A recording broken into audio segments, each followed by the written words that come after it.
Hi, this is Peter Woolfolk. First, let me thank you for being a listener to this podcast.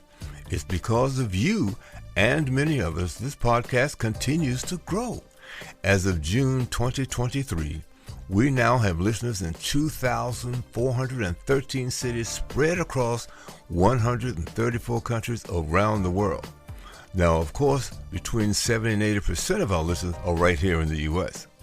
I want to continue to provide public relations information you can benefit from in your PR projects and programs.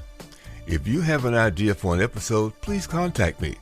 Several of our episode topics have actually come from our listeners, and in most cases, those listeners are also our guests to discuss that topic. You can reach me via our website, publicrelationsreviewpodcast.com, or our U.S. phone, 615-502-0473. I really appreciate your being a listener. So please share this podcast with your colleagues and leave us a review. Once again, we thank you so very, very much.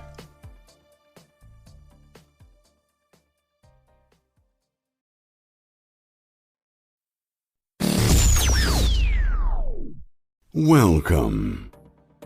This is the Public Relations Review podcast, a program to discuss the many facets of public relations with seasoned professionals, educators, authors, and others. Now, here is your host, Peter Woolfolk. Welcome to the Public Relations Review podcast and to our listeners all across America and around the world. Now, here's the question for you. How can you have your PR team produce its best content and services? Well, my guest today will provide an answer for that. After 20 years of working with in-house PR teams or at PR agencies, she has learned what is needed to get the maximum from your team. So joining me today from New York City is Strategic Communications and Public Relations Consultant, Barbara Nonas. Barbara, welcome to the podcast again. Thank you. I'm so glad to be here, Peter. So let's begin with your giving a broad overview of your communications background and accomplishments, and then what led you to develop this list of must-haves to have a solid PR team. Sure. Well, as you said, I have about 20 years of experience in public relations and communications.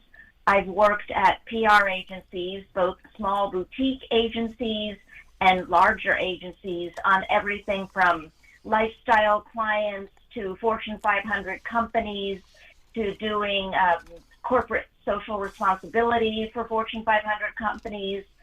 And I was head of in-house communications at an ad agency, a large ad agency, for 10 years.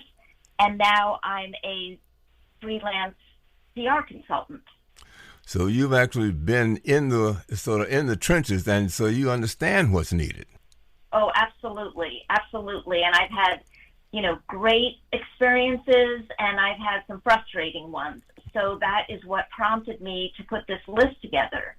Well, speaking of that list, why don't we start? What is your very first recommendation toward having a great team? Well, first of all, 2 words, trust and transparency. There has to be open and honest communication between the client and the PR team. The PR team, whether it's an in-house team or you've hired an agency, the team needs to be part of the company's inner circle.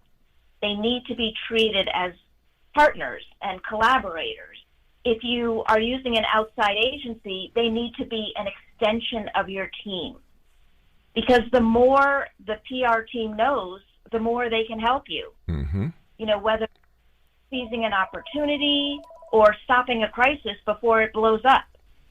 Trust and transparency are really the overall most important elements. But starting from the beginning, you need to agree on what you want to achieve. What does the company want to achieve? Is it media coverage, brand awareness, positioning the leaders as experts? Do you want to increase your social media engagement or your website traffic? Do you want to attract new employees and make sure you're keeping the ones that you have? Those are just, some of the things that success can look like. And the company and the PR team need to agree from the get-go what the company is looking for. It could be all of the things I listed, or it could be just one or two or a few. And then it's also important to agree, well, how are we going to measure success?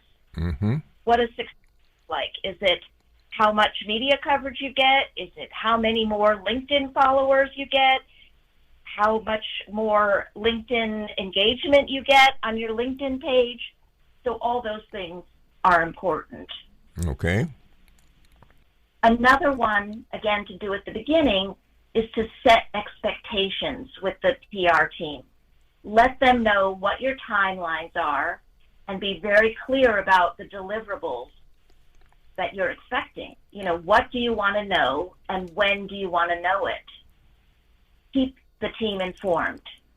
And what does that look like? That could mean being in regular communication with the CEO and key leaders, in weekly meetings. It could be even a daily touch base. Whatever it is that will really keep the team, the PR team, informed on what's happening with the company, good and or bad. Mm-hmm.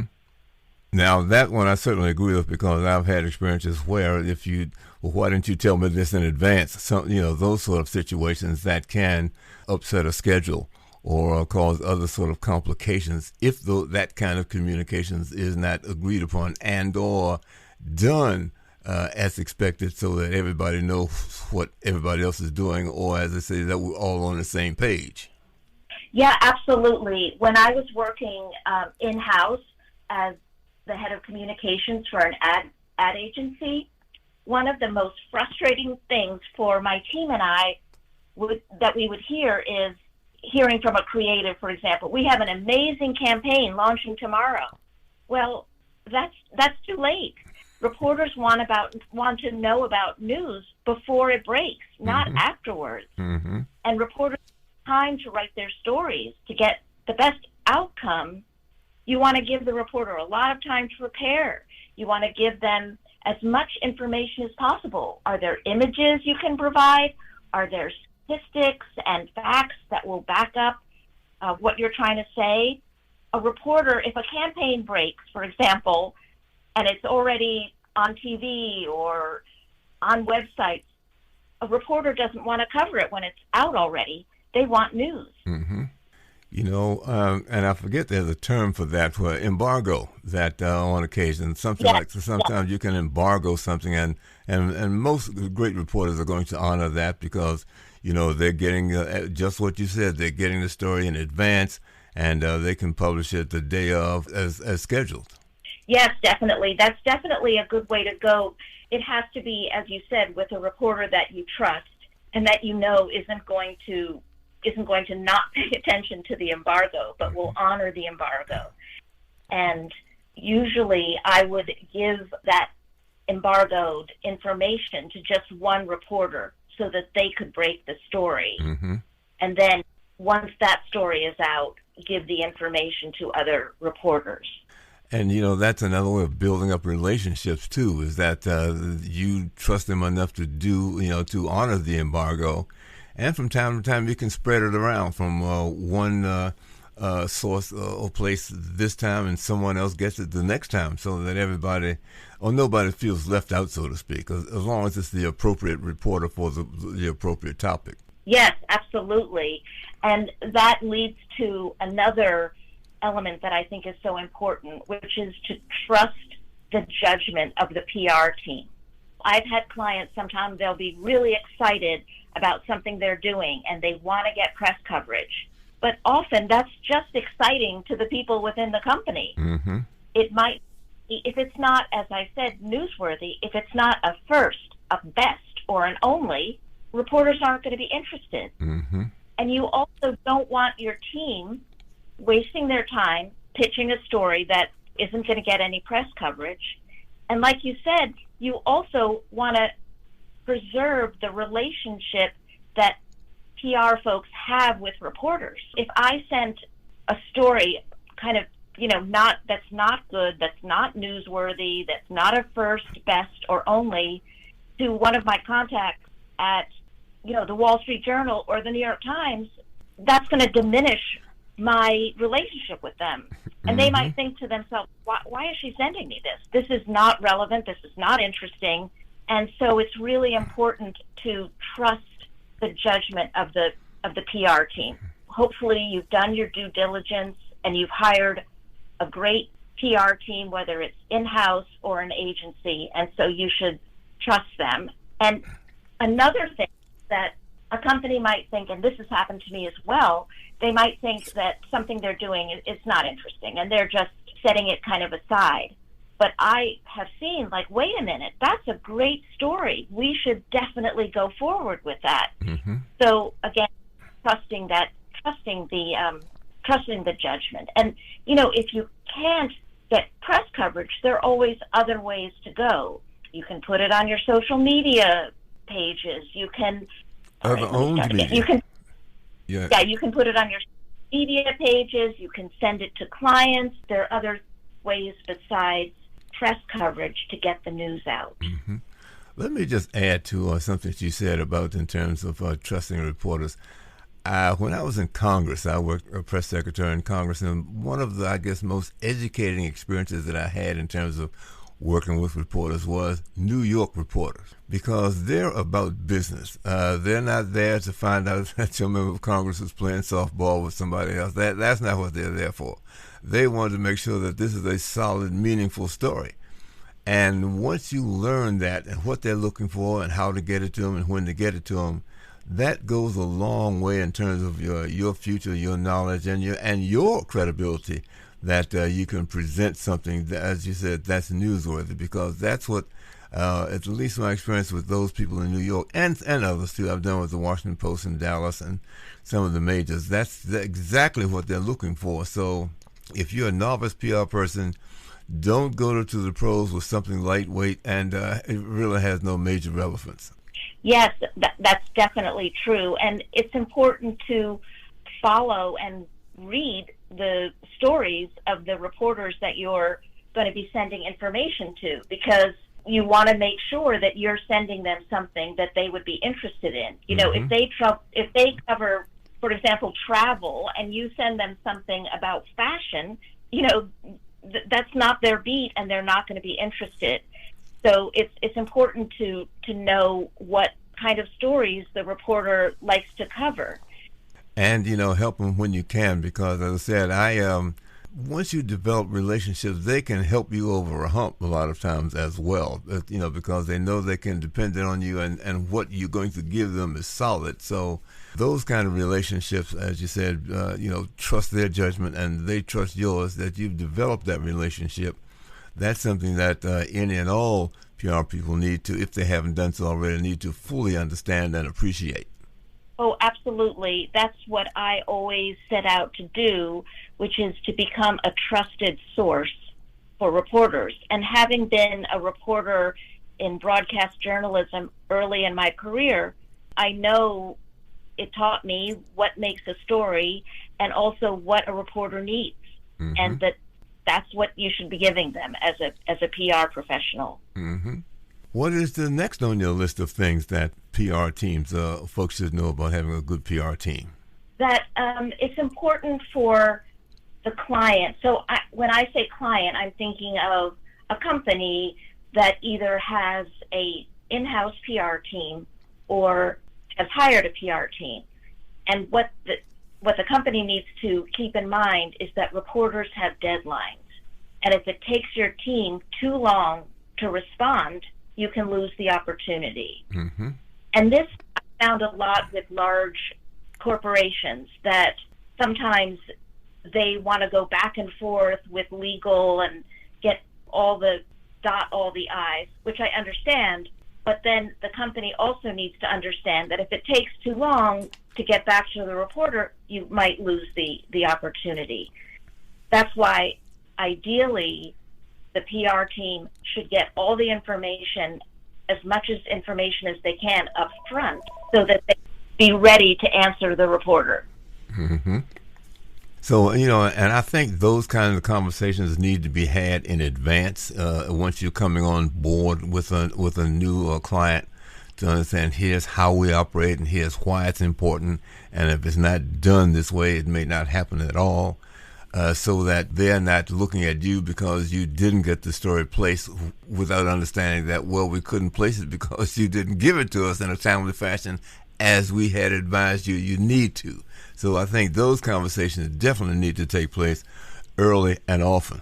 Yes, well, that's true for all of the tips that we've discussed. Mm-hmm. First, between the client and the PR team, there needs to be trust and transparency. The client needs to understand that your PR team needs to be informed about everything, because what we as PR professionals don't know, we can't promote, and we can't stop a crisis from blowing up. And there needs to be an agreement on what you want to achieve, on what the expectations are, and being responsive, understanding that reporters have deadlines, mm-hmm. and trusting the judgment of the PR team. Well, there's no question about it. I mean, this is solid information. Have we covered all of those areas that you think that need to be incorporated in having a good, solid PR team? Yes, I think we have. And again, just to reiterate, this is how a company can get the best use out of their PR team. Mm-hmm. Well, let me say thank you so very, very much, Barbara. Just that you provided this sort of valuable information that I think even some senior PR people as well as beginners certainly need to know. And do you have any, let's say, closing advice for our listeners? Oh, that's a good question. I think I will go back to what I said in the beginning, that it's a two-way street with trust and transparency. There has to be honest communication between the client and the PR team, and that goes both ways. The client needs to set their expectations and make sure the PR team is informed, and the PR team needs to feel comfortable enough to say, this is not a story, or you need to get me this information sooner. Well, let's again introduce my guest, Barbara Nonas, a strategic communications and public relations consultant, for providing us this very, very needed information. And Barbara, thank you so much for bringing this to our attention, and I'm glad we were able to have you on. And to my listeners, thank you for listening. And please, if you have some ideas for a show, give us a call and let us know.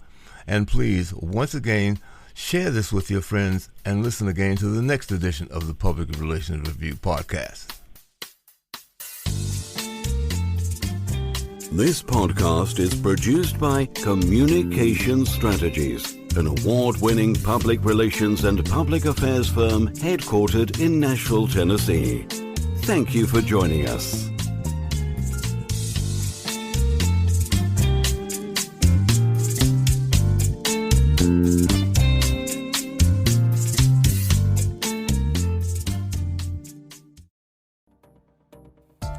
Hi, this is Peter Woolfolk speaking. Now, first of all, thank you so very much for listening to the podcast. Now, I am very excited to let you know that the podcast is now available on Amazon Alexa. You know the drill. Simply say, Alexa, play Public Relations Review podcast, and she'll take it from there. And again, thank you for listening. And if you enjoy the program, please become a subscriber. Now, on to the podcast.